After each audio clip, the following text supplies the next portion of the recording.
You're drowning in information. Every day, you consume the equivalent of 174 newspapers worth of content. You read articles, watch videos, attend meetings, listen to podcasts, browse social media, and process thousands of pieces of information. Your brain is bombarded constantly. And here's the devastating reality. You forget 95% of everything you consume within 2 weeks. Think about that. All those brilliant insights from books you've read? Gone. Those valuable lessons from courses you've taken? Forgotten. The important details from meetings? Lost. The creative ideas that struck you in the shower? Vanished. You're investing enormous time and energy consuming information, but retaining almost none of it. It's like filling a bucket with holes. No matter how much you pour in, it all leaks out. Welcome to the second brain method, where you'll discover how to build an external digital system that captures everything you learn, organizes it perfectly, and surfaces the right information exactly when you need it. This isn't just about taking notes. It's about creating a personal knowledge management system that makes you smarter, more creative, and more productive by freeing your biological brain to do what it does best. Think, create, and make connections. Here's a truth that will change how you think about your mind. Your brain is incredible at thinking, terrible at remembering. Evolution designed your brain for survival in the African savanna, not for managing the information tsunami of the modern world. Your brain can hold approximately 7 items in working memory at once. That's it. 7 things. Meanwhile, you're trying to remember thousands of tasks, ideas, facts, and details. It's not just inefficient. It's impossible. The solution: build a second brain. This is an external, digital system that serves as the perfect complement to your biological brain. Your biological brain generates ideas, makes creative connections, and thinks critically. Your second brain captures those ideas, stores information permanently, and retrieves it on demand. Together, they create a cognitive system far more powerful than either alone. Let me share what happens when you don't have a second brain. You attend a conference and hear brilliant insights that could transform your work. You take notes on your phone or a random notebook. 3 months later, you need that information for a project. Where are those notes? Which app did you use? What did you even write? You spend an hour searching, can't find it, and waste time relearning what you already knew. This happens constantly, and it's costing you enormous amounts of time, creativity, and productivity. Now imagine the alternative. Same conference, same brilliant insights. But this time, you capture them into your second brain using a systematic method. You organize them according to your projects and interests. You distill the key points using progressive summarization. 3 months later, you need that information. You search your second brain for relevant keywords. Instantly, you find the exact notes, perfectly summarized, with connections to related ideas from other sources. You use this knowledge to create something valuable. That's the power of a second brain. In this audiobook, you'll learn the complete methodology for building and maintaining your second brain. You'll discover the code method: capture, organize, distill, express, the 4 stages of transforming information into action. You'll master the PARA system: projects, areas, resources, archives, the organizational framework that keeps everything accessible. You'll understand progressive summarization, the technique for distilling information to its essence. And you'll learn how to choose and use digital tools like Notion, Obsidian, or Evernote to build your system. But this goes beyond just productivity and organization. A second brain fundamentally changes how you learn, create, and think. When you capture ideas consistently, you stop forgetting brilliant insights. When you organize information by projects, you always know where to find what you need. When you distill notes to their essence, you can absorb knowledge faster. When you express your ideas regularly, you produce better creative work. Your second brain becomes a thinking partner, a creativity amplifier, and a knowledge compound interest account that grows more valuable over time. Consider this: every successful creator, entrepreneur, and knowledge worker has some version of a second brain. They might call it different things: a knowledge management system, a personal wiki, a digital garden, a note-taking practice. But they all have external systems for capturing and organizing information. They understand that you cannot create great work with memory alone. You need a system. Before we dive deep, I want to address the most common concern. Doesn't this take too much time? Building and maintaining a second brain requires upfront investment. Yes. But consider the alternative. Without a system, you waste hours every week searching for lost information, relearning things you've forgotten, recreating work you've already done, and struggling to find ideas when you need them. A second brain eliminates all that waste. The time you invest in the system returns exponentially through increased productivity and creativity. Here's what makes this approach revolutionary. You're not trying to remember everything. You're building a system that remembers for you, freeing your mind to focus on higher-level thinking. You're not consuming information passively. You're building a knowledge asset that appreciates in value over time. You're not working harder. You're working smarter by leveraging technology to amplify your cognitive capabilities. Think about where you'll be 1 year from now if you implement this system. You'll have captured hundreds of valuable insights that would have been lost. You'll have organized thousands of pieces of information into a structure that makes sense for your life and work. You'll have distilled key knowledge into easily digestible summaries. You'll have created better work faster because you can access your accumulated knowledge instantly. Your second brain will have become an invaluable thinking tool that you couldn't imagine living without. Your transformation begins now. You're about to learn a systematic method for organizing everything you know. Not through willpower or better memory, but through smart systems that work with your brain instead of against it. Let's build your second brain. 1.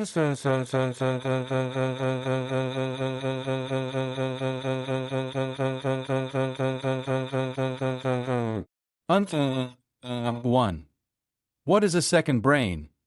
Understanding the concept. Imagine having perfect recall of every book you've read, every conversation you've had, every idea you've thought. Imagine being able to access any piece of information you've ever encountered within seconds. Imagine never losing track of important details, brilliant insights, or creative ideas. This isn't science fiction. This is what a properly built second brain makes possible. Let's define what a second brain actually is. A second brain is a digital, external system for storing and organizing information that serves as the perfect complement to your biological brain. It's not just a note-taking app. It's a comprehensive personal knowledge management system that captures what you learn, organizes it for easy retrieval, and helps you turn information into creative output. The concept was popularized by Tiago Forte, a productivity expert who spent years developing and teaching this methodology. But the underlying principle is ancient. Humans have always used external systems to augment their thinking. Ancient scholars had commonplace books where they collected quotes and ideas. Renaissance thinkers had cabinets of curiosities. Scientists have maintained lab notebooks for centuries. What's new is the power of digital tools to make these external memory systems searchable, connectable, and infinitely scalable. Here's why you need a second brain. Your biological brain has serious limitations for knowledge work. First, working memory is tiny. You can hold only about 7 chunks of information in conscious awareness at once. Everything else must be retrieved from long-term memory, and that retrieval is slow and unreliable. Second, forgetting is constant. Without reinforcement, you forget most new information within days. Third, knowledge is isolated. Your brain stores information in separate contexts, making it hard to combine ideas from different domains. A second brain solves all these problems. Digital storage is unlimited. You can capture everything without worrying about capacity. Search is instant. You can find information in seconds instead of struggling to remember. Connections are visible. You can link related ideas across different contexts and time periods. And it's permanent. Information captured once is available forever. But here's what makes a second brain truly powerful. It's not passive storage. It's an active thinking tool. When you consistently capture ideas, organize them systematically, and review them regularly, something remarkable happens.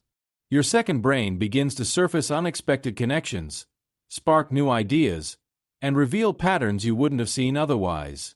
It becomes an extension of your thinking, a collaborator in your creative process. Let me share the story of how one person's second brain transformed their career.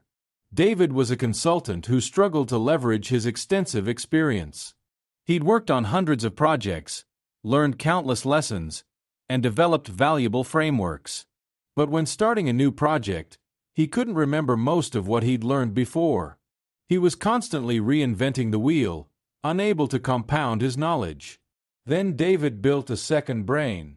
He started by capturing key insights from every project into a digital note-taking app. He organized these notes by topic and project type. He linked related concepts together. He reviewed his notes before starting new projects.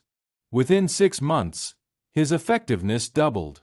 He could draw on patterns from previous work, avoid repeating mistakes, and apply proven frameworks immediately. His second brain had become his most valuable professional asset. Now let's discuss what a second brain is not. It's not a dumping ground for every random piece of information. Capture should be selective and purposeful. It's not a replacement for thinking. You still need to process information, make connections, and generate insights. Your second brain supports this thinking. It doesn't replace it. And it's not about hoarding information. It's about building actionable knowledge you actually use. There are 3 levels of second brain sophistication. Level 1 is basic capture. You save interesting information in digital notes, but with minimal organization. This is better than nothing, but not much. Level 2 is systematic organization. You have a clear structure for organizing information and you can reliably find what you need. This is where most people should aim initially. Level 3 is knowledge synthesis. Your second brain actively helps you generate new ideas by surfacing connections and enabling creative combinations. This is the ultimate goal. Here's the fundamental principle that makes a second brain work. Information becomes valuable when you can act on it, not when you merely possess it. Traditional note-taking focuses on capturing comprehensive information. Second brain methodology focuses on capturing actionable insights and organizing them for practical application. Every piece of information in your second brain should answer the question, how will I use this? Let me explain the 3 types of knowledge your second brain should capture. First, actionable knowledge. Information you can apply directly to current projects or goals. This gets highest priority and most accessible organization. Second, inspirational knowledge. Ideas, examples, and concepts that spark creativity even if not immediately useful. This deserves a place in your second brain, but in a designated inspiration area. Third, reference knowledge. Facts, data, and details you might need to look up occasionally. This should be easily searchable but doesn't need active organization. The key insight is this: your second brain isn't trying to replicate your biological brain. It's complementing it. Your biological brain is the creative engine that generates ideas, makes connections, and produces insights. Your second brain is the reliable storage and retrieval system that ensures no idea is lost and every piece of knowledge is accessible when needed. Together, they form a cognitive partnership far more powerful than either alone. As we close this chapter, understand that building a second brain is one of the highest leverage investments you can make in yourself. The time you spend creating the system will return to you many times over through reduced stress, increased creativity, faster learning, and better work output. You're not just organizing notes. You're building external scaffolding for your thinking that will support everything you create for the rest of your life. Now that you understand what a second brain is and why you need one, let's explore the exact methodology for building it. The code method.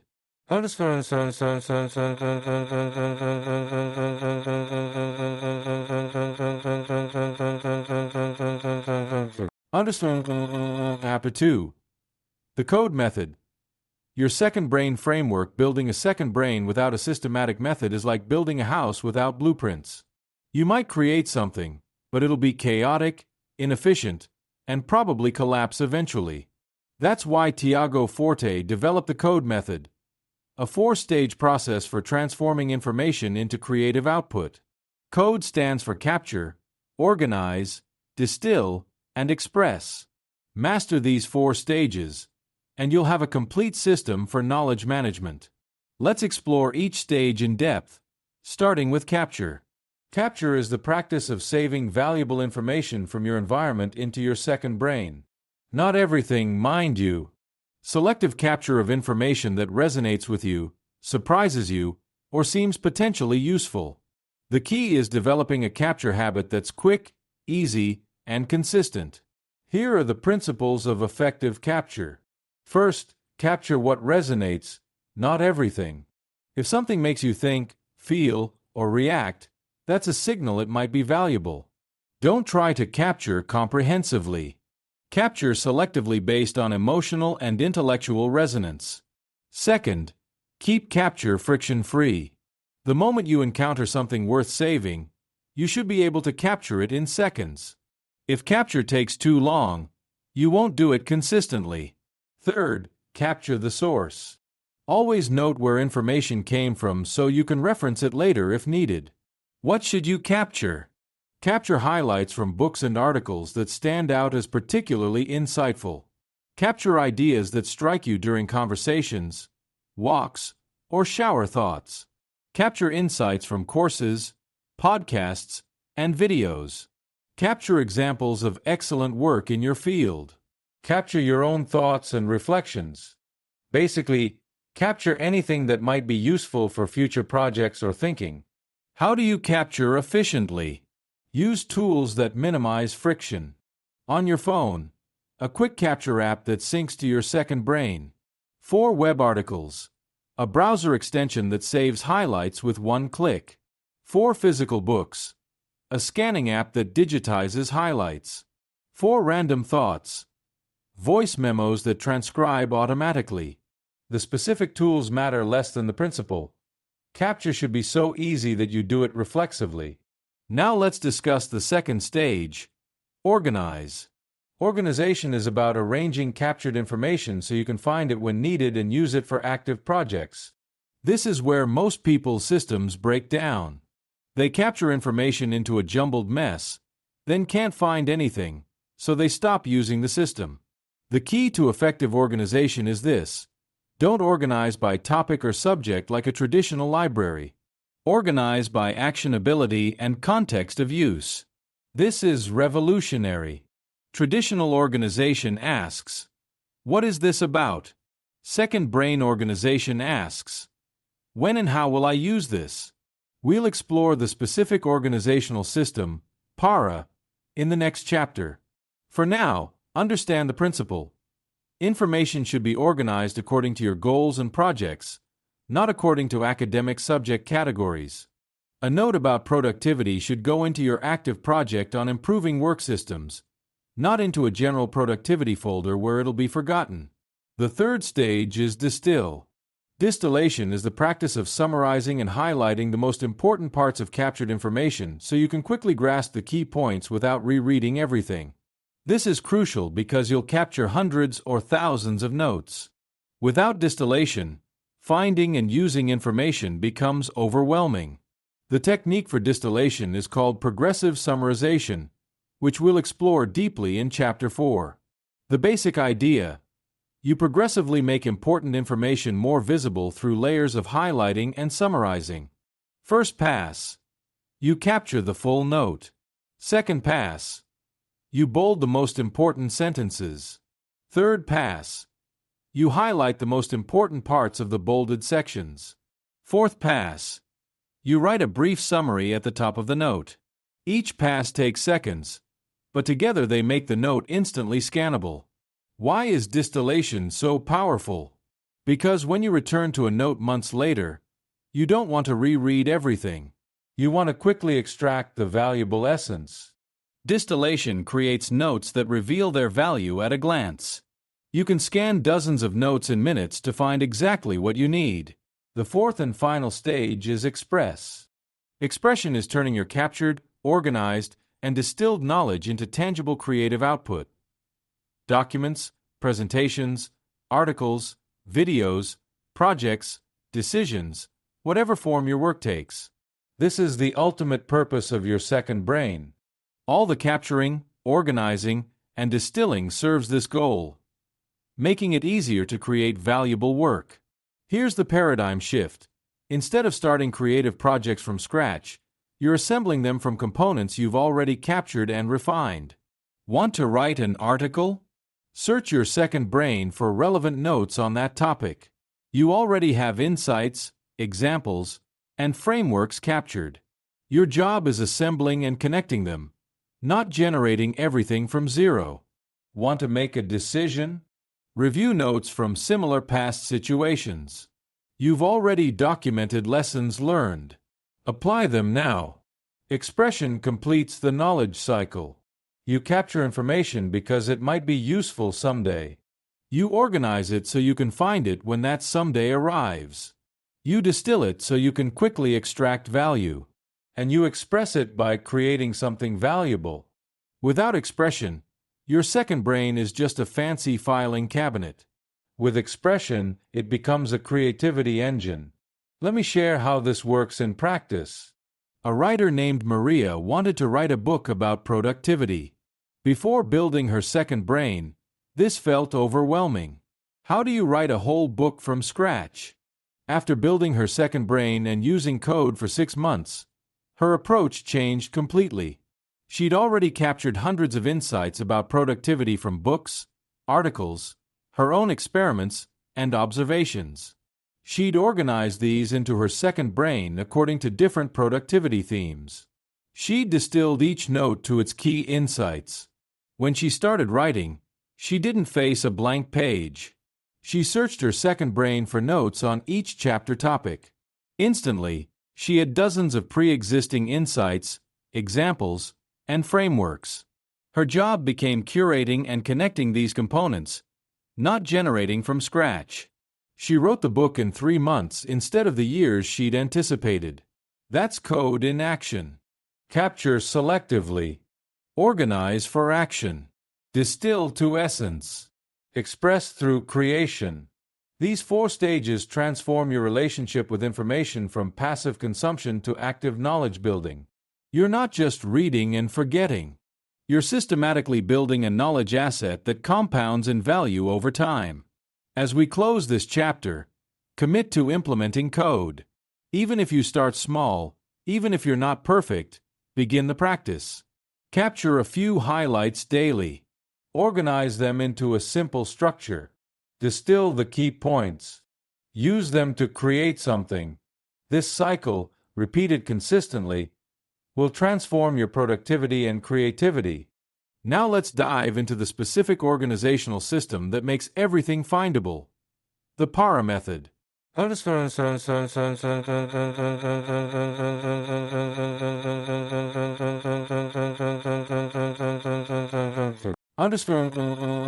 3.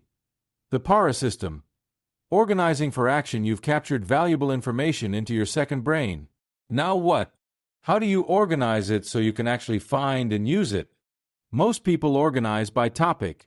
A folder for marketing, another for health, another for finance. This seems logical but creates a fatal problem.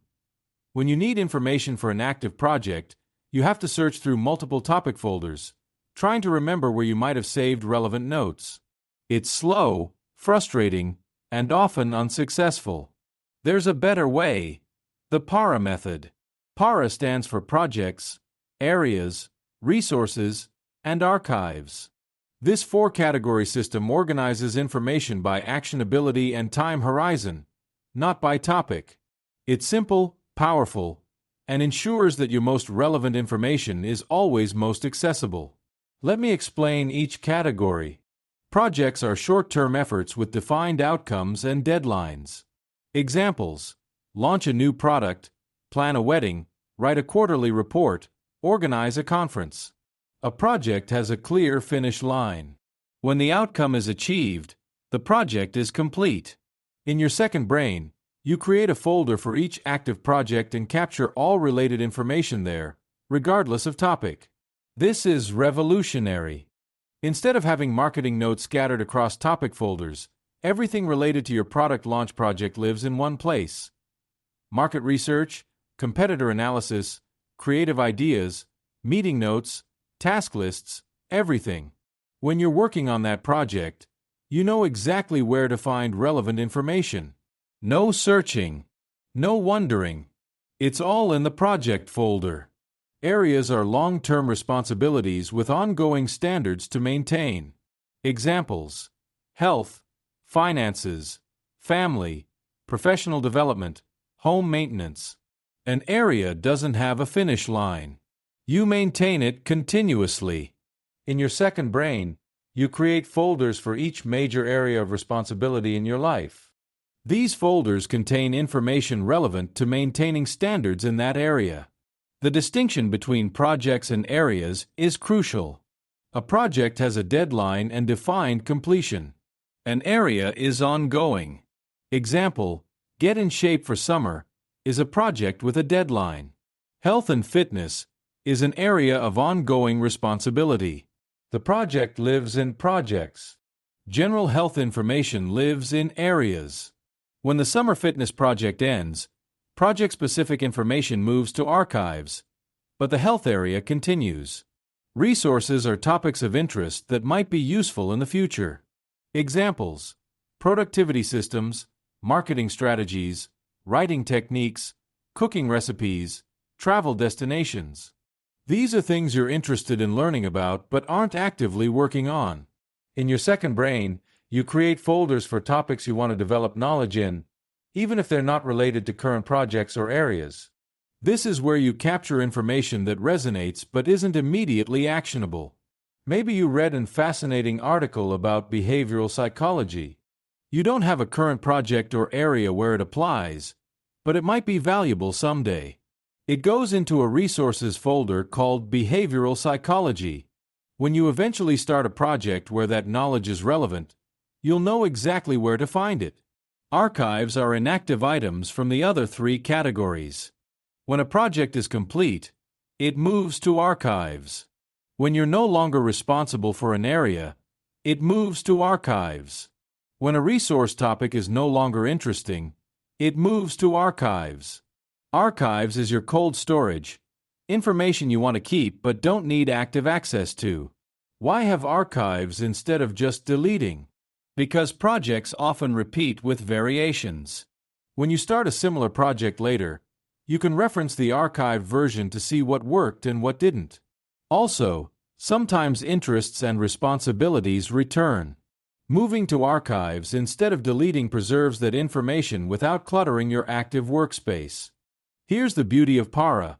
At any given time, you're only working with a small subset of your total information. Your projects folder shows current commitments. Your areas folder shows ongoing responsibilities. Together, these represent what you're actively focused on right now. Resources and archives exist for the future but don't compete for daily attention. This dramatically reduces cognitive load. Let me share how to implement Para practically. Start by creating 4 top-level folders in your note-taking app: projects, areas, resources, archives. Inside projects, create a folder for each active project you're currently working on. Limit this to 10 to 15 active projects maximum. If you have more, you're overcommit. Inside areas, create folders for your major areas of life responsibility. Most people have 7 to 12 areas. Inside resources, create folders for topics you're actively building knowledge in. Start with just a few. You can add more as needed. Inside archives, you'll move completed projects and inactive areas and resources over time. Initially, this folder will be empty. Now, as you capture new information using the methods from Chapter 2, you ask, where does this go? Is it related to an active project? Goes in that project folder. Is it related to maintaining an area of responsibility? Goes in that area folder. Is it an interesting topic for potential future use? Goes in a resource folder. This simple decision tree makes organizing fast and consistent. Here's an advanced PARA technique. Use tags or links in addition to folders for cross-referencing. Sometimes information is relevant to multiple projects or areas. Instead of duplicating the note, you place it in the primary location and tag or link it from other relevant locations. Most modern note-taking apps support this. It creates a web of connections while maintaining the clean PARA structure. Let me share a success story. James was a marketing manager who felt constantly overwhelmed by information chaos. He had notes everywhere: emails, random documents, bookmarks, notebooks, various apps. When he needed information for a project, finding it was a nightmare. He spent hours searching or just gave up and started from scratch. Then James implemented PARA. He consolidated everything into one note-taking app organized by PARA. He created folders for his 6 active projects at work, his key life areas like health and family, and resources for topics he was learning about like content marketing and leadership. Within 2 weeks, the chaos transformed into clarity. When working on the product launch project, every relevant note was in one place. When thinking about health, all his fitness and nutrition information was organized together.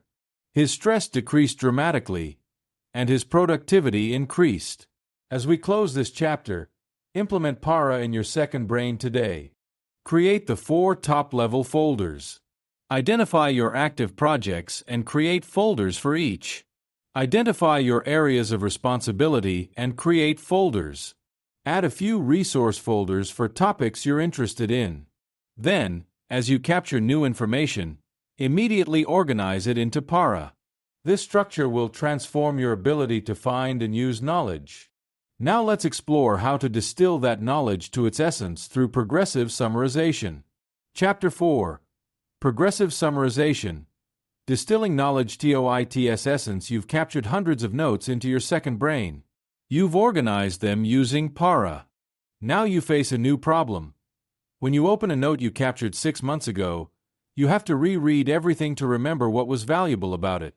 This defeats the purpose of having a second brain. You need a way to make notes reveal their value instantly without rereading. That's what progressive summarization accomplishes. Progressive summarization is a technique for highlighting the most important parts of your notes in layers, making the key insights visible at a glance. Instead of one-time summarization where you write a summary and never look at the original again, you progressively make important information more prominent over multiple passes. Each pass takes just seconds, but together they create notes that are instantly scannable and valuable. Here's how it works. Layer 0 is the original full text. When you capture information, you save the complete relevant content. Maybe it's highlights from an article, notes from a meeting, or your thoughts about a concept. This is the raw material, unprocessed. Layer 1 is bolding. When you review the note, you bold the most important sentences or phrases. Not everything, just the parts that seem most valuable. This takes 30 to 60 seconds. You're making a first pass at identifying what matters. Layer 2 is highlighting. Later, when you review the bolded content, you highlight the best parts of what you bolded. Now you're identifying the essence of the essence. The highlighted sections are the absolute key insights, the parts that would be most useful to your future self. This takes another 20 to 30 seconds. Layer 3 is a summary. For particularly important notes, you add a summary at the top in your own words, capturing the main insights in a few sentences. This takes 1 to 2 minutes. Here's the key insight. You don't do all layers at once. You do them progressively over time, only when you need to engage with a note. First time you capture, it's layer 0. Next time you review it for a project, you add layer 1 bolding. Later, when that note becomes particularly relevant, you add layer 2 highlighting. Only for notes you use repeatedly do you add layer 3 summaries. Most notes never progress past layer 1 or 2, And that's fine. Why does this work so well? First, it's just-in-time processing. You invest effort in distillation only when you actually need the information, not upfront on everything. This saves enormous time. Second, it's progressive revelation. When scanning through notes, you can read just the highlighted parts to quickly assess relevance, diving deeper only when needed. Third, it's low effort. Each layer takes seconds or minutes, not hours. You can distill notes in small moments throughout your day. Let me show you a concrete example. You read an article about decision-making and capture several paragraphs of useful content. Layer 0, you have the full text saved.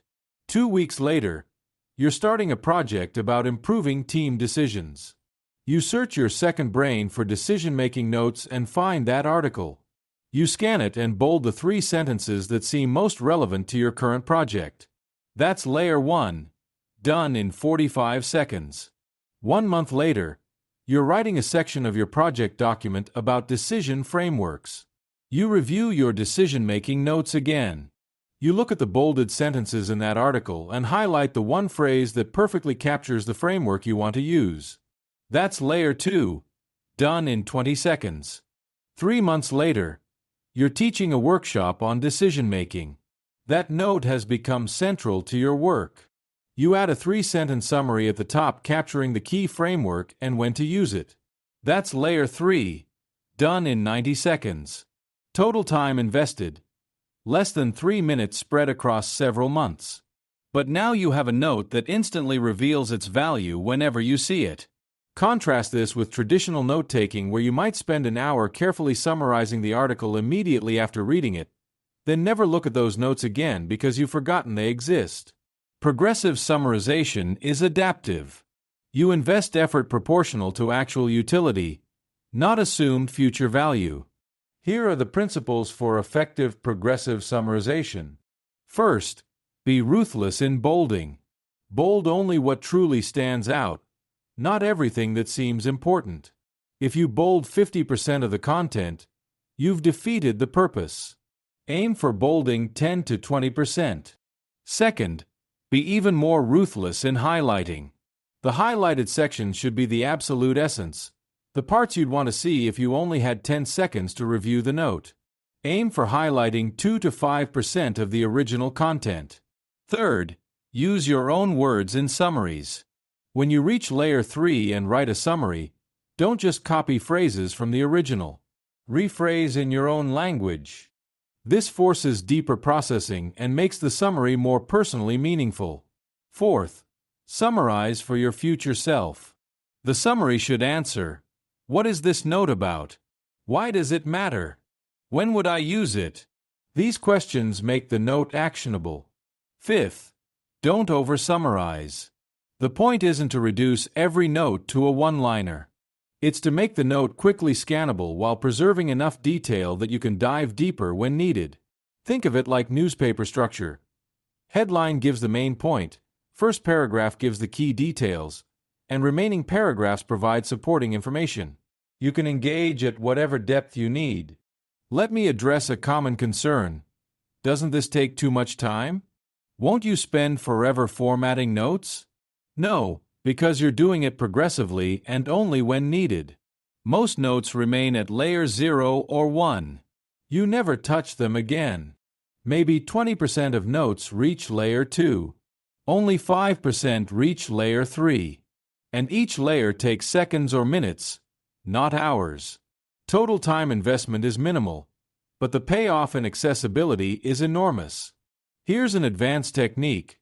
Use different colors for different layers. Layer 1 bolding might be black text made bold. Layer 2 highlighting might be yellow background. Layer 3 summary might be in a colored box at the top. This visual distinction makes notes even more scannable. At a glance, you can see how much distillation has been done and quickly find the most refined parts. Another advanced technique. Add tags or metadata during distillation. As you bold and highlight, you're identifying what the note is really about and when it's useful. Add tags that capture this decision-making framework, team collaboration insight, creativity technique. These tags make the note more findable and make its purpose explicit. Let me share a transformation story. Sarah was a researcher who captured extensive notes from papers and books. She had thousands of notes but rarely used them because finding relevant information meant rereading pages of content. She'd basically recreated the problem her second brain was supposed to solve: information overload. Then Sarah learned progressive summarization. She started applying it to notes as she reviewed them for active projects. Within 3 months, her most useful notes had been distilled through multiple layers. Now when she searched for relevant information, she could scan dozens of notes in minutes by reading just the highlighted portions. Her research productivity doubled because she could quickly find and use her accumulated knowledge instead of drowning in it. As we close this chapter, start practicing progressive summarization today. Don't go back and try to distill all your existing notes. That's overwhelming and unnecessary. Instead, apply it prospectively. As you review notes for active projects, add a layer of bolding or highlighting. Let distillation happen naturally through use. Over time, your most valuable notes will become progressively more refined while notes you never use remain unprocessed. That's exactly as it should be. Now that you understand how to capture, organize, and distill information, let's discuss the tools that make it all possible. Understand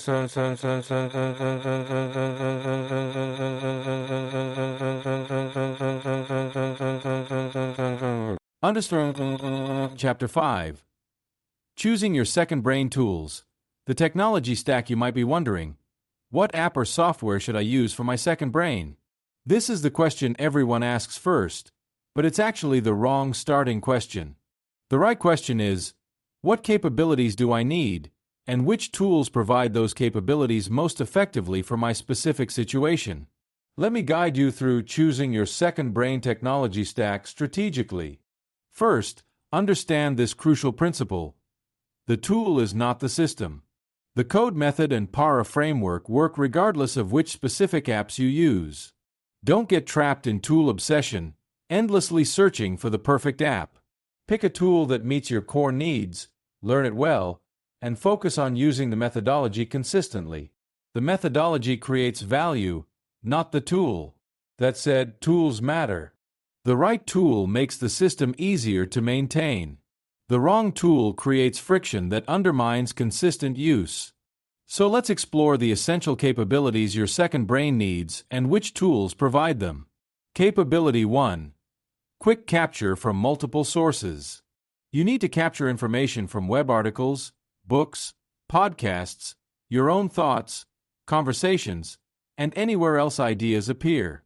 This requires tools that work across devices and contexts. For web content, browser extensions like Readwise Reader, Instapaper, or Pocket let you save articles and highlights with one click. For physical books, apps like Readwise or Scanner Pro digitize highlights. For random thoughts, voice memos or quick capture apps like Drafts or Apple Notes sync across devices. Capability 2. Flexible organization. You need to create the Para structure with folders, nested subfolders, and the ability to reorganize as your projects and areas change. Most modern note-taking apps support this, but pay attention to how easily you can move notes between folders and how cleanly the folder structure displays. Capability 3. Powerful search. You'll accumulate hundreds or thousands of notes. Finding information quickly requires robust search that looks through full text, titles, and tags. Test any potential tool's search capabilities. Can you find notes in seconds? Can you use filters and advanced search operators? If search is slow or limited, the tool will frustrate you. Capability 4. Linking and connections. Your second brain becomes exponentially more valuable when you can link related notes together, creating a web of knowledge rather than isolated islands. Look for tools that make linking easy and visualize connections. Some apps like Obsidian and Roam Research are built specifically around linked thinking. Capability 5. Progressive summarization support. You need the ability to bold, highlight, and format text easily. Most apps support this, but test how smoothly you can apply formatting. If it requires multiple clicks or is finicky, you won't use it consistently. Capability 6. Mobile access. Ideas strike anywhere.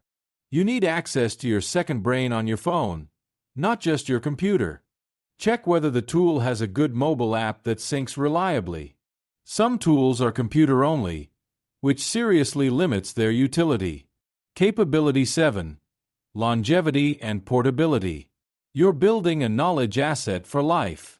You need confidence that your data won't be trapped in a proprietary format if the company shuts down or changes direction. Look for tools that store notes in portable formats like Markdown or allow easy export. Now let's discuss specific tool options. The most popular second brain tools fall into several categories. First, traditional note-taking apps. Evernote, Microsoft OneNote, Apple Notes. These are established, reliable, and feature-rich. They handle capture, organization, search, and mobile access well. They're less strong on linking and modern features. Best for people who want simplicity and reliability. Second, link-thinking apps. Obsidian, Roam Research, Logsec. These are built around bidirectional linking between notes, creating networked knowledge graphs. They're powerful for people who want to see connections between ideas. They require more setup and learning curve but offer sophisticated capabilities. Best for people who think in networks and want to build deep interconnected knowledge. Third, all-in-one workspace apps. Notion, Coda, Anytype. These combine notes with databases, projects, and wikis. They're extremely flexible and can be customized extensively. They're great if you want your second brain to also manage projects and tasks. They can be complex to set up optimally. Best for people who want one tool for everything. Fourth, specialized knowledge management. MEM, Reflect, RemNote. These are newer apps built specifically for personal knowledge management with features like AI-powered connections, spaced repetition, and smart organization. They're innovative but sometimes less mature. Best for early adopters who want cutting-edge features. Let me share guidance for choosing. If you're just starting, pick a tool that's simple and accessible.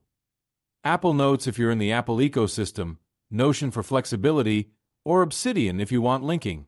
Don't overthink it. Start using the methodology with whatever tool feels comfortable. You can always migrate later if needed. Most people waste months agonizing over tool choice when they should be building the habit of using the system. If you're already taking notes in some app, consider keeping that app and just reorganizing it with Para and applying progressive summarization. The methodology transforms your existing tool's effectiveness. If you're committed to building a sophisticated second brain and willing to invest time in setup, Obsidian is an excellent choice. It's free, stores notes in plain Markdown files you own forever, supports powerful linking and plugins, and has an active community. Many serious knowledge workers use it. Here's my personal recommendation. Start with Notion or Obsidian. Both are free for personal use. Both support everything you need for a second brain. Notion is more beginner-friendly with templates and a gentle learning curve. Obsidian is more powerful for advanced users but requires more initial setup. Pick one, commit to using it for at least 3 months before considering alternatives, and focus on the methodology. Now let's discuss auxiliary tools. Your second brain needs a capture ecosystem, not just one app.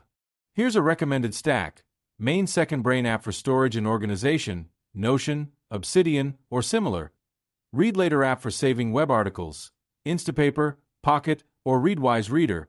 Book Highlight Sync, Readwise if you read on Kindle. Quick Capture for mobile thoughts, Drafts on iOS, Google Keep on Android. Voice Memos for verbal thoughts, built-in phone app. Scanner app for physical documents, Scanner Pro or similar. These tools work together. You save an article to Instapaper while browsing on your phone. Later, you read it, highlight key parts, and those highlights automatically sync to your second brain app. You read a book on Kindle, highlight passages, and Readwise imports them into your second brain. You have a thought while driving, capture it in voice memo, and later transcribe it into your second brain. The ecosystem makes capture effortless across all contexts. Let me share a cautionary tale about tool obsession. Mark spent 6 months researching the perfect second brain tool. He tried Rome, then switched to Obsidian, then Notion, then back to Rome, then tried Logsec. He spent hours watching tutorials, reading comparison articles, and debating with people online about which tool was superior. In 6 months, he captured about 50 notes total because he was too busy optimizing tools to actually use the system. Meanwhile, his colleague Jennifer just picked Notion because it seemed simple, spent 1 hour setting up para folders, and started capturing notes consistently. 6 months later, she had over 500 notes organized and distilled, and she was using them daily to improve her work. The tool mattered far less than consistent application of the methodology. As we close this chapter, make a decision today. Choose one tool. Set it up with para structure. Start capturing and organizing notes immediately. Don't let tool selection become a form of productive procrastination. The best tool is the one you actually use consistently. Now let's explore an advanced technique for connecting ideas. The Zettelkasten method. Chapter 6.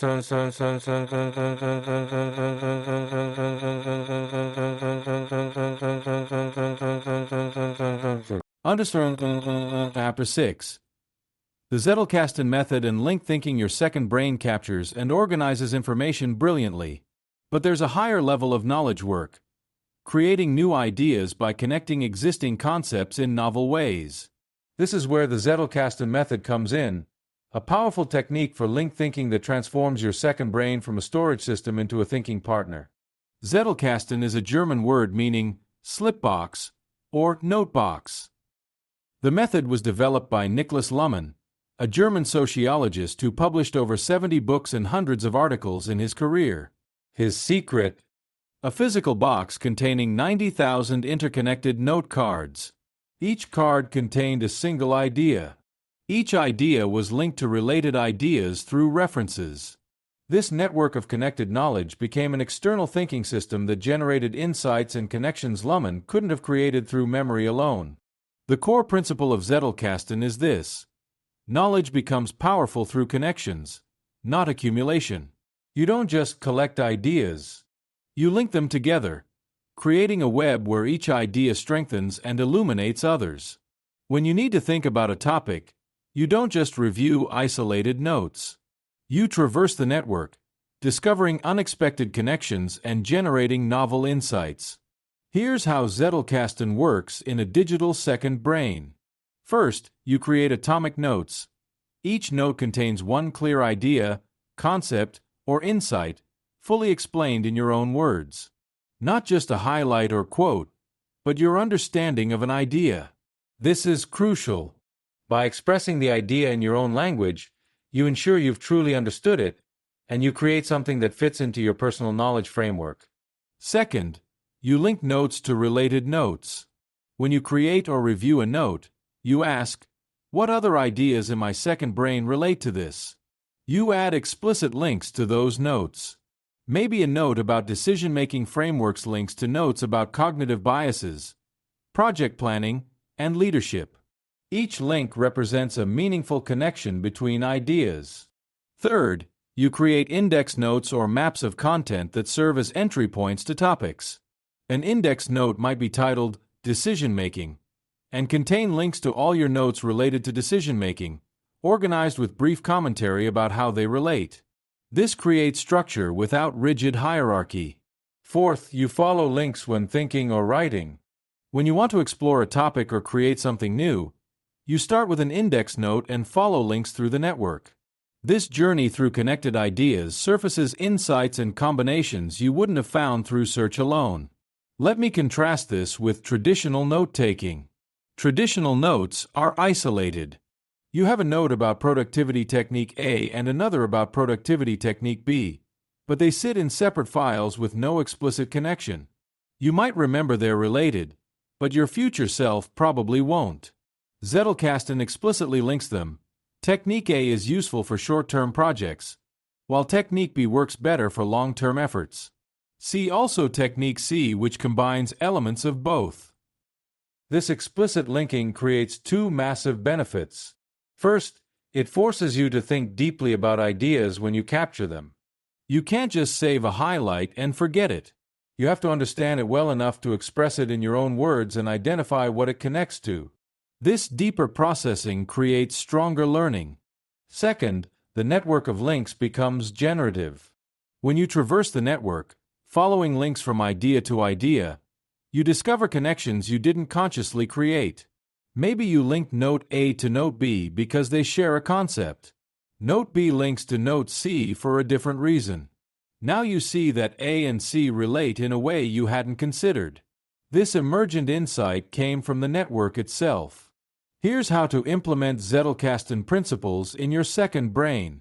When you capture information that contains a valuable idea, create an atomic note. Title it with the core idea, Pareto principle applies to most outcomes, or spaced repetition beats mass practice. In the note, explain the idea fully in your own words. Include context. Where did this come from? Why does it matter? Add 1 or 2 sentences about how you might use this idea. Now link it. Ask, what notes in my second brain relate to this idea? Search for relevant keywords and review those notes. Add links to the new note and from those existing notes back to the new one, bidirectional linking. This creates a web. Create index notes for major topics you work with frequently. These serve as entry points. For example, an index note on productivity systems might link to notes about specific techniques, principles, tools, and case studies. Someone reading that index note can traverse the entire knowledge network on productivity through those links. Use tags sparingly and intentionally. Tags are useful for categorizing note types, concept, example, question, insight, or for broad themes. But don't rely on tags alone for organization. Links are more powerful because they're contextual and explicit about relationships. Let me share how this transforms thinking and writing. Before using link thinking, when you wanted to write about a topic, you'd search your notes, find some relevant ones, and work from those isolated pieces. With Zettelkasten, you start with an index note, follow links through the network, and discover a rich tapestry of interconnected ideas. Your writing practically assembles itself from these connected components. You're not generating from scratch. You're curating and connecting what you've already developed. A writer named Alex experienced this transformation. Before Zettelkasten, writing an article took hours of struggling with a blank page, trying to remember what he knew about the topic. After building a linked knowledge network, writing became assembling. He'd traverse his network on the topic, following links and collecting relevant notes. The article structure would emerge from how ideas connected. Writing time dropped by 70% while quality increased because he could draw on a rich network of refined thinking. Here are advanced Zettelkasten techniques. Create question notes. Notes that pose questions you don't have answers to yet. As you learn, you can add links to potential answers. These question notes drive curiosity and learning. Create structure notes. Notes that don't contain original ideas but organize other notes into sequences or frameworks. These serve as thinking scaffolds. Practice link walks. Regularly choose a starting note and follow links for 10 minutes, seeing where the network takes you. This creates serendipitous discovery. Write literature notes versus permanent notes. Literature notes capture ideas from external sources in your words. Permanent notes are your original thoughts and syntheses. Both get linked, but permanent notes represent true knowledge creation. As we close this chapter, start implementing basic linked thinking. When you create notes, add at least 1 or 2 links to related notes. Over time, as your linked network grows, you'll experience the power of emergent insights from connected knowledge.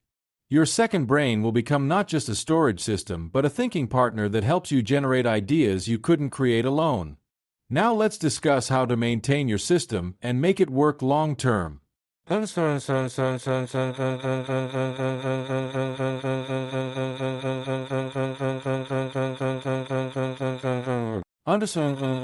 Chapter 7. Maintenance and making it work for life. You've built your second brain. You're capturing information using code, organizing with para, distilling through progressive summarization, and connecting ideas through links. Everything works beautifully for about 2 weeks. Then life gets busy. You stop capturing consistently. Your organization gets messy. Notes pile up unprocessed. 3 months later, your second brain is abandoned, and you're back to old chaotic habits. This is the most common failure pattern with personal knowledge management systems. The initial setup works, but maintenance fails. Let's solve this problem. In this chapter, you'll learn how to maintain your second brain with minimal effort and make it a sustainable lifetime practice. The first principle of sustainable maintenance is this: your second brain must be low friction or you won't use it consistently. If capture takes too long, you'll skip it. If organization is complicated, you'll avoid it. If reviewing notes feels like work, you won't do it. Design every aspect of your system to be as easy as possible. Here's how to keep capture low friction. Use tools that sync across all your devices. The best capture tool is the one you have with you when an idea strikes. Set up quick capture shortcuts, browser extensions for web content, voice memos for thoughts, scanning apps for physical documents. Reduce capture to 1 or 2 clicks maximum. Never let friction prevent capturing valuable information. Keep your capture inbox small. Don't let hundreds of uncaptured items pile up. Process your capture inbox at least weekly. This means review what you captured, add it to appropriate para folders, apply basic progressive summarization if it's important enough. This weekly processing prevents inbox overwhelm and ensures captured information actually enters your system. Here's how to keep organization sustainable. The para system is inherently low maintenance because it mirrors your life.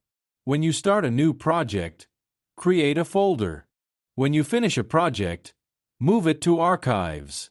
When an area of responsibility changes, adjust accordingly. This should take minutes per week, not hours. If your organization requires constant fiddling, you've made it too complex. Simplify. Do monthly reviews of your projects and areas. Every month, spend 30 minutes reviewing your para structure. Are your project folders current? Have any projects completed that should move to archives? Are there new projects or areas that need folders? This monthly hygiene keeps your organization aligned with your actual life. Here's how to maintain progressive summarization without overwhelm. Remember, you don't summarize everything. You summarize progressively as you use notes. Most notes never get summarized, and that's fine. Only notes you actually reference get refined. The system is self-optimizing. Valuable notes naturally get more refined through repeated use. Set aside 15 minutes per day for note review and refinement. During this time, review notes related to your current active projects. Add bolding or highlighting where helpful. This daily practice keeps your most relevant notes well maintained without attempting to maintain everything. Here's the critical insight: maintenance should feel useful, not like a chore. If reviewing notes feels like filing paperwork, you're doing it wrong. You should review notes because you're actively working on something and the notes help you think better. Maintenance is a side effect of using the system, not a separate activity. Let me share the 3 types of reviews that keep your second brain healthy. Daily review, 5 to 15 minutes. Scan notes related to today's work, refine as needed, capture new ideas from the day. Weekly review, 30 to 60 minutes. Process capture inbox, organize new notes into para, review current projects and upcoming deadlines, archive completed items. Monthly review, 60 to 90 minutes. Audit para structure, archive inactive projects and areas, review goals and adjust system accordingly. These reviews sound time-intensive, but they're not. They're investments that save hours of searching, recreating, and forgetting. And they compound. The more consistently you review, the better your system becomes, which makes reviews faster and more valuable. Now let's discuss common maintenance challenges and solutions. Challenge 1. You fall behind and have hundreds of unprocessed notes. Solution: don't try to catch up on everything. Process only what's relevant to current projects. Archive the rest as is. You can refine it later if you ever need it. Perfectionism is the enemy of maintenance. Challenge 2. Your folder structure becomes bloated with dozens of projects and areas. Solution: be ruthless about archiving. If a project hasn't been active in 3 months, archive it. If an area is no longer a real responsibility, archive it. Keep your active projects and areas lean. Challenge 3. You capture everything and drown in information. Solution: be more selective in capture. Capture only what genuinely resonates or seems useful for active projects. Quality over quantity. Having 10 well-refined notes is better than having 100 unprocessed captures. Challenge 4. You stop using the system when life gets hectic. Solution: reduce the system to its essential minimum during busy periods. Even if all you do is capture important ideas into an inbox and process them monthly, that's better than abandoning the system completely. Maintain the habit even at minimum viable level. Let me share a story about sustainable maintenance. David built an elaborate second brain with extensive linking, detailed summarization, and complex organization. For 3 months, he was obsessive about maintenance, spending hours per week refining notes. Then he burned out and abandoned the system entirely. The maintenance was unsustainable. 6 months later, David tried again with a different approach. Simple para organization. Minimal progressive summarization only on notes he actually used. Basic linking when connections were obvious but no forced link building. Weekly 15-minute reviews. Monthly 30-minute audits. Nothing fancy. Nothing time-intensive. This time, the system stuck. 2 years later, he's still using it daily because maintenance feels effortless. That's the key. Sustainable beats perfect. A simple system you use consistently forever beats an elaborate system you abandon after 3 months. Design your maintenance for sustainability, not for impressiveness. Here are final tips for lifelong second brain success. First, make it visible. Don't hide your second brain in some app you never open. Make it your default workspace. Start every work session by opening your second brain and reviewing relevant notes. This keeps it central to your thinking. Second, celebrate successes. When your second brain helps you find information quickly, solve a problem, or create something valuable, acknowledge it. This positive reinforcement strengthens the habit. Third, teach others. Explain your second brain to colleagues or friends. Teaching reinforces your understanding and commitment to the practice. Fourth, customize ruthlessly. The code method and para system are frameworks, not rigid rules. Adapt them to your specific needs. If something doesn't work for you, change it. Your second brain should serve you, not the other way around. Fifth, be patient. Building a valuable second brain takes time. The first month, you're just learning the system. The first 6 months, you're building the habit. The first year, you're accumulating knowledge. After that, compound interest kicks in. Your second brain becomes exponentially more valuable as it grows. Trust the process. As we close this chapter, commit to sustainable maintenance. Don't try to build the perfect system. Build a good enough system you'll actually use for life. Capture selectively. Organize simply. Distill progressively. Review regularly. Your second brain will become an invaluable thinking tool that serves you for decades. Now let's bring everything together in the conclusion.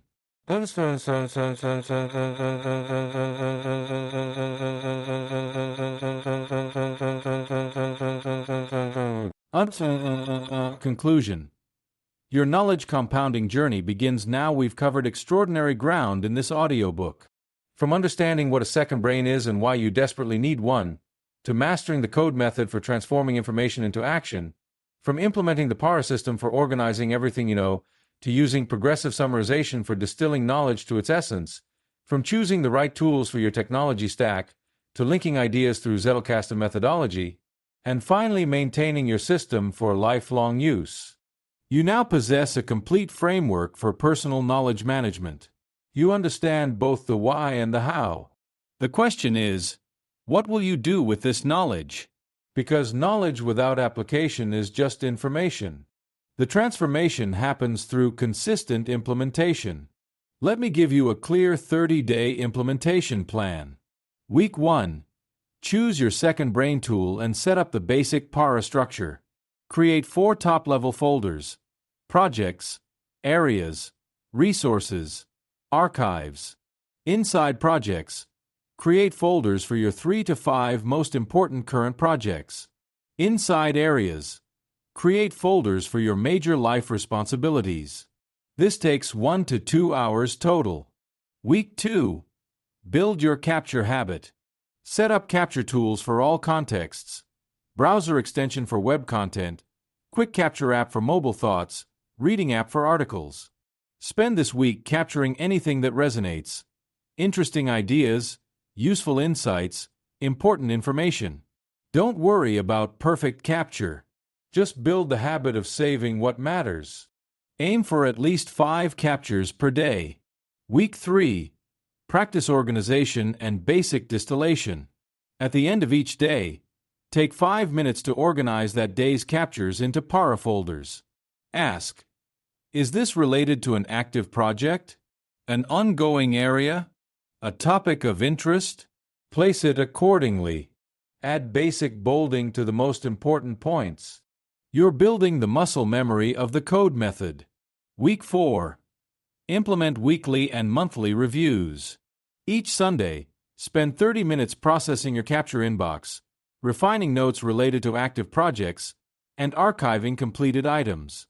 At the end of week 4, do a monthly review. Audit your para structure, clean up what's no longer relevant, celebrate what you've built. After 30 days, you'll have established the foundation: a working second brain with organized notes, a capture habit, basic distillation practice, and a review routine. This foundation will serve you for life. Now let me share what your life looks like 1 year from now if you maintain this practice. You've captured over 1,000 valuable insights that would have been forgotten.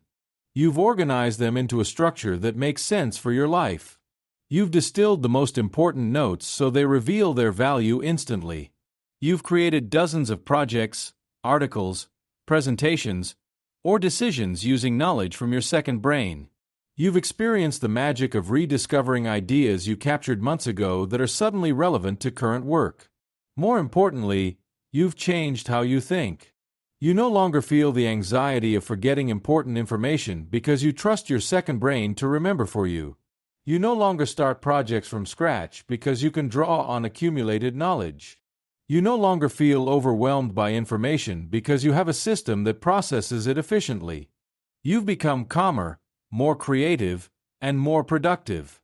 5 years from now, your second brain contains tens of thousands of notes, representing years of learning, thinking, and insight. This knowledge asset has compounded in value. Ideas you captured in year 1 connect with ideas from year 5, creating insights you couldn't have generated with either alone. Your second brain has become your most valuable professional and intellectual asset. Here's what makes this approach revolutionary. You're building knowledge capital that appreciates over time. Most people consume information, forget it, and start from zero repeatedly. You consume information once, capture it, and benefit from it forever. This creates compound returns. The effort you invest today pays dividends for decades. Let me address the final objection you might have. I'm not smart enough or disciplined enough to maintain this system. That's false. This system doesn't require exceptional intelligence or discipline. It requires simple, consistent habits. Capture what resonates, organize weekly, review monthly, use what you've captured. These are straightforward practices anyone can implement. The people who succeed with second brains aren't superhuman. They're ordinary people who recognize that modern knowledge work requires external systems. Your brain is incredible, but it's not designed to remember thousands of details. Build a second brain that handles memory while your biological brain handles creativity and insight. That's the partnership that produces extraordinary results. I want to leave you with one final insight. The goal isn't building the perfect second brain. The goal is building a good enough second brain that you actually use. Don't get trapped in optimization paralysis, endlessly tweaking your system. Start simple. Use it consistently. Refine gradually. The value comes from usage, not from perfection. Your second brain should evolve with you. As your projects change, your organization adapts. As your interests shift, your resources evolve. As your thinking develops, your linking patterns mature. The system is alive, growing with your knowledge and experience. Trust this organic evolution rather than forcing rigid structure. Think about the compounding effect. If you capture just 3 valuable insights per day, that's over 1,000 per year. If each insight has even 1% chance of being valuable to a future project, you've got 10 breakthrough ideas per year that you would have forgotten without your second brain. Multiply this over a decade. You're talking about hundreds of insights that create competitive advantage in your work and thinking. The most successful people you admire almost certainly have some version of a second brain. They might not call it that. They might use different tools and methods. But they all externalize knowledge, organize it systematically, and leverage it for creative output. You're now joining their ranks. Remember, your brain is for having ideas, not storing them. Let your second brain handle storage, organization, and retrieval. Free your biological brain to do what it does best. Think creatively, make novel connections, generate insights, and solve problems. This division of labor between your biological and digital brains is the cognitive partnership that defines success in the knowledge age. Your journey begins now. Not tomorrow. Not next week. Right now, in this moment. Choose your second brain tool today. Set up your para folders today. Capture your first few notes today. Start building the system that will serve you for life. 1 year from now, you'll look back at this moment as the turning point. The moment you stopped forgetting valuable knowledge. The moment you started building a knowledge asset that compounds over time. The moment you took control of information overload instead of being controlled by it. Build your second brain. Organize everything you know. Never forget an idea again. Create better work faster. Think more clearly.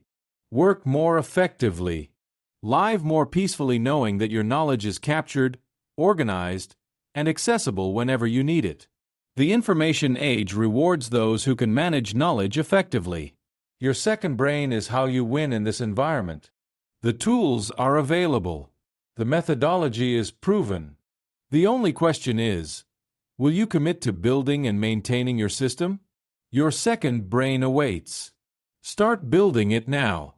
Capture everything valuable. Organize for action. Distill to essence. Express through creation. Your knowledge compounding journey begins today.